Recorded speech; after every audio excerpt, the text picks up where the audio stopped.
हमलावरों ने उन्हें शूट किया था, उसके बाद वो ताबड़तोड़ खुलकर बाहर आ गए थे और खुलकर उन्होंने उन्हें टारगेट करके जब वो ज़मीन पर गिर पड़े थे उसके बाद भी उन पर ताबड़तोड़ फायरिंग की थी। तकरीबन 25 से ज़्यादा राउंड फायर हुए थे। ऑटोमेटिक पिस्टल थी जिसकी एक बार में ताबड़तोड़ अगर गोलियों की बात करें तो 18 गोलियां एक बार में निकलती हैं। और ये जो जिगाना पिस्टल होती है ये कभी लॉक नहीं होती और इसीलिए इस खासियत थी इसकी, और इसी वजह से अतीक और उसके भाई अशरफ पर ताबड़तोड़ फायरिंग की गई थी। तस्वीरों में आप देखेंगे अब दोनों को उठा दिया गया है।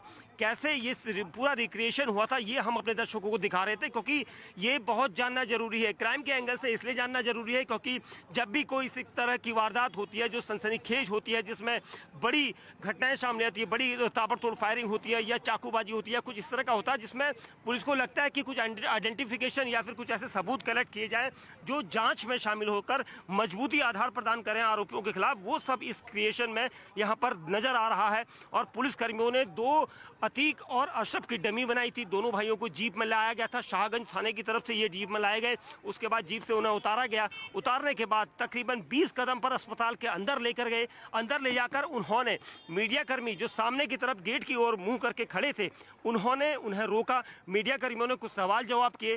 पहले दोनों भाइयों ने जवाब देना शुरू किया और जैसे ही गुड्डू मुस्लिम पर बात आई, गुड्डू मुस्लिम के नाम पर ही उसी दौरान एक पिस्टल उसके बाईं तरफ से निकाली गई जो मीडिया कर्मियों के बीच में भीड़ में शामिल था और उसके बाद ताबड़तोड़ फायरिंग शुरू हुई। ये सारा घटनाक्रम कुछ ही पलों का था, लेकिन उसी दौरान कई राउंड गोलियां चली, कई लोग तितर बितर हुए, कुछ लोग इसमें घायल भी हुए। जो पुलिसकर्मी थे, एक मीडियाकर्मी घायल हुआ।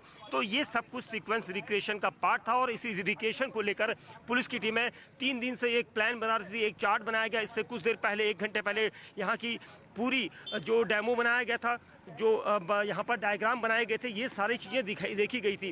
क्योंकि जो राज्य सरकार ने न्यायिक आयोग बनाया है उसे जांच करनी है।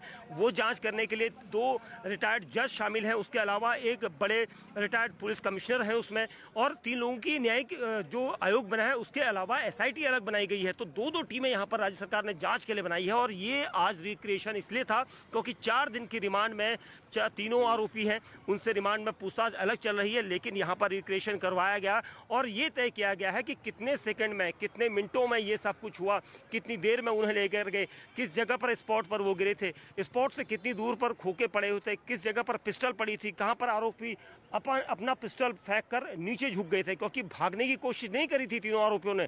ताबड़तोड़ फायरिंग करके वो वहीं पर छुपे रह गए थे, क्योंकि उन्हें पता था अगर वो भागेंगे तो जरूर मारे जाएंगे, क्योंकि चारों तरफ पुलिस बल था। लेकिन जैसी ताबड़तोड़ फायरिंग हुई थी किसी को यकीन नहीं था और उस रात के लगभग 10:33 पर ये पूरा केस जो था सबने अपनी आंखों से देखा था। न्यूज़ 18 इंडिया ने अपने कैमरे पर ये सारी चीज़ें कैद करी थी और ये सब कुछ हम गवाह थे उस पल के।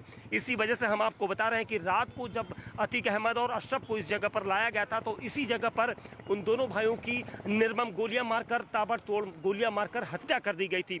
वो आरोपी जिन्होंने इस पूरी घटना को अंजाम दिया था मौके पर ही अपनी पिस्टल फेंक कर पुलिस के हत्थे चढ़े थे। पुलिस ने दबोचा था। जो पुलिसकर्मी अतीक अहमद और अशरफ को अस्पताल लेकर आए थे, अस्पताल में जो सुरक्षाकर्मी उनकी सुरक्षा के लिए मौजूद थे, उन्होंने मौके पर ही उन्हें दबोचा था, उन्होंने सरेंडर किया था। लेकिन उसके बाद जब जांच चली तो ये पता चला कि उन्होंने कई तरह के दावे किए कि उनका मोटिव क्या था। लेकिन अब रिक्रिएशन में एक बार फिर तस्वीरों में अपने दर्शकों को दिखाएंगे कि देखिए एक आरोपी जिस तरह से पंजों के बल में नीचे, हाथ के पंजे उसने नीचे रखे थे और पूरा लेटा नहीं था, उसको कैसे पुलिसकर्मियों ने दबोचा था, कितने एंगल से, कितने कोण यहाँ पर जो नापे जाते हैं उसके एंगल से यहाँ पर मापा जा रहा है, क्योंकि फॉरेंसिक टीम है उसी एंगल को अपनी रिपोर्ट में शामिल करेगी कि उसको दबाने में, उसको पकड़ने में कितना समय लगा, कितने सेकंड में वो काबू में आए, क्या किसी ने विरोध किया था, क्योंकि एक पुलिसकर्मी को चोटिल लगी थी, गंभीर रूप से वो घायल हुआ था, अस्पताल में एडमिट था। 3 दिन बाद आज वो इस फॉरेंसिक टीम का मेंबर बना, यहाँ पर इनके साथ आया, इनको रिक्रिएशन की चीज़ें समझाई।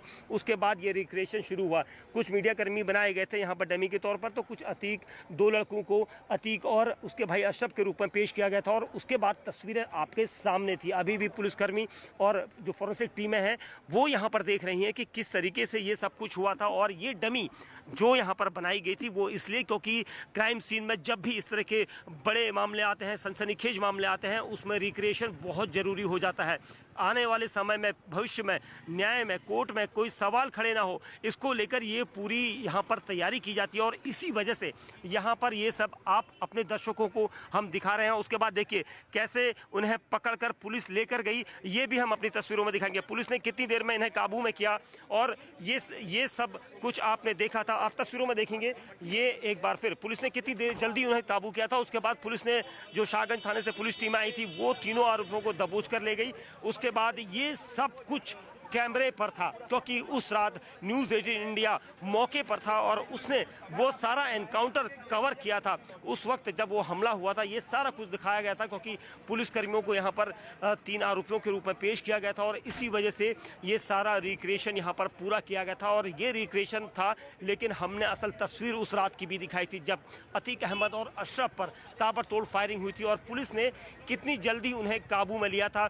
वो सब कुछ अभी इस क्राइम रिक्रिएशन सीन के दौरान देखा गया था। तो तस्वीरें हम अपने दर्शकों को बता रहे थे कि रिक्रिएशन कितना जरूरी है किसी भी क्राइम की खबर में, क्योंकि ये सब कुछ इतनी जल्दबाजी में हुआ था कि किसी को यकीन नहीं था कि इतनी बड़ी घटना को कोई अंजाम दे सकता है। क्योंकि यूपी पुलिस की भारी सुरक्षा के बाद हमलावर इस पूरे हत्याकांड को, डबल मर्डर को अंजाम देने में कामयाब हो गए थे और इसी वजह से ये सब कुछ हुआ। और अब देखना होगा कि जो रिपोर्ट यहाँ पर पेश की जाएगी वो किस तरह की रिपोर्ट आएगी। और रिक्रिएशन जो था वो पूरा रिक्रिएशन हमने अपने दर्शकों को दिखाया था। पुलिस बल यहाँ पर मौजूद था, कितने पुलिसकर्मी थे। देखिए अभी भी अंदर जो टीमें हैं वो काम कर रही हैं और जो फॉरेंसिक टीम है वो अपनी रिपोर्ट तय करेगी, रिपोर्ट बताएगी कि क्या उन्होंने देखा था, क्या उन्होंने यहाँ पर मापा था। क्योंकि एक एक चीज़ की रिपोर्ट बनाकर राज्य सरकार को देनी है, अधिकारियों को देनी है और इसी वजह से एक एक सीन को यहाँ पर रिक्रिएट किया गया है। और रिक्रिएट करने के बाद अब जो रिपोर्ट सौंपी जाएगी उसमें देखा जाएगा कि जो वक्त में जो उस दिन हुआ था क्या वो तय समय के अनुसार मिलान उसका सही है या नहीं है। देखिए एक बार फिर मीटर में जहाँ पर नापा जा रहा है कि सड़क पर गाड़ी किस जगह पर खड़ी थी, गाड़ी जहाँ पर खड़ी थी उसके बाद अंदर की तरफ कितनी दूर ये गाड़ी गई थी, क्योंकि लगभग ये माना जा सकता है कि 12 से 15 मीटर की दूरी यहाँ पर मापी जा रही है, लेकिन शायद 20 मीटर से ज़्यादा था। ये जो रूट आप देख रहे हैं फीता लेकर यहाँ पर टीमें जांच कर रही हैं, वो इसलिए क्योंकि यहाँ से जो अतीक और अशरफ थे उनको ले जाने में कितना समय लगा, क्योंकि 20 कदम हमने मापे थे और ये वही 20 कदम है। यहाँ से 20 कदम अंदर जाकर उन्हें गोलियां मार दी गई थी, ताबड़तोड़ गोलियां, 2 नहीं बल्कि 3 हमलावरों ने दोनों भाइयों को मारी थी और उसके बाद यहाँ से फरार नहीं हुए थे। तीनों आरोपियों ने सरेंडर किया था। पुलिस ने उसके बाद 20 कदम वापस लाकर उन्हें गाड़ी में बिठाया था। ये सब कुछ एक रिक्रिएशन के जरिए हुआ था। अब पुलिस के जो जवान हैं, जो अधिकारी हैं, वो समझा रहे हैं कि किस तरीके से गाड़ी यहाँ पर आई, कैसे उन्हें गाड़ी से उतारा गया, वो आप उस तरीके से मापिए। क्योंकि एक एक चीज़ की रिपोर्ट यहाँ पर जो रिक्रिएशन के जरिए की जाती है वो हम अपने दर्शकों को दिखा रहे हैं न्यूज़ 18 इंडिया के माध्यम से, क्योंकि एक्सक्लूसिव रिपोर्ट हमने उस दिन भी कवर करी थी जिस रात अतीक अहमद और अशरफ की हत्या की गई थी।